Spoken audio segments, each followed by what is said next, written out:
ಮಾಡ್ತಾ ಇದ್ದೀನಿ Suma dot ಚುಮ್ಮಿ channel. So ಇವತ್ತು ಮಾತಾಡೋಣ ಒಂದೊಳ್ಳೆ ವಾಣಿ ಬಗ್ಗೆ. ಸೊ ಬನ್ನಿ ಸ್ಟಾರ್ಟ್ ಮಾಡೋಣ. ಎಲ್ಲವನ್ನು ಕಳೆದುಕೊಂಡ ಹಾಗೆ ಸ್ವಲ್ಪ ದಿನ ನಟಿಸಿ ನೋಡು, ನಿನ್ನವರು ಯಾರು ಅಂತ ಗೊತ್ತಾಗುತ್ತದೆ, ತಿಳಿಯಪಡಿಸುತ್ತದೆ. ಒಂಟಿಯಾಗಿರುವುದರಲ್ಲಿ ಸಮಾಧಾನವಿದೆ, ಯಾರಿಗೂ ಉಪಕಾರವಿಲ್ಲ, ಯಾರಿಗೂ ನಷ್ಟವಿಲ್ಲ ಅಲ್ಲವೇ? ಬೆಲೆ ಇಲ್ಲದ ಮಾತನಾಡಿ ನಿನ್ನ ಬೆಲೆ ಕಳೆದುಕೊಳ್ಳುವ ಬದಲು ಮಾತು ಬಂದರೂ ಸಹ ಮೂಕನಂತೆ ಇರುವುದು ಅಥವಾ ನಟಿಸುವುದು ಒಳ್ಳೆಯದು. ಏನನ್ನುವೆ?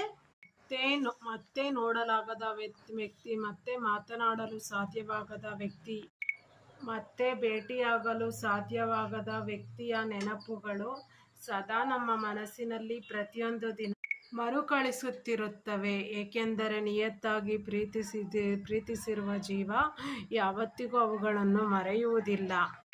ನಿದ್ದೆ ಒಂದು ಸಣ್ಣ ಸಾವು, ಸಾವು ಒಂದು ದೊಡ್ಡ ನಿದ್ದೆ.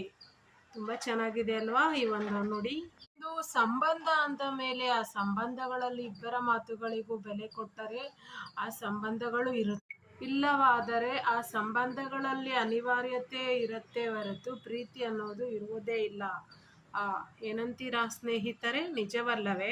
ನಾವು ಯಾರ ಜೊತೆ ಸುಖವಾಗಿರ್ತೀವಂತ ವ್ಯಕ್ತಿಗಳ ಜೊತೆ ದೇವರು ತುಂಬಾ ಕಮ್ಮಿ ಸಮಯ ಅವರಿಗೆ ಆಯಸ್ಸು ಬರೆದಿರುತ್ತಾರೆ. ಆದ್ರೆ ಬರೆದಿರುವಷ್ಟು ಸಮಯನೂ ಕೂಡ ತುಂಬಾ ನೆನಪುಗಳ ಕೂಡ ತರ ಬರೆದಿರುತ್ತಾನೆ.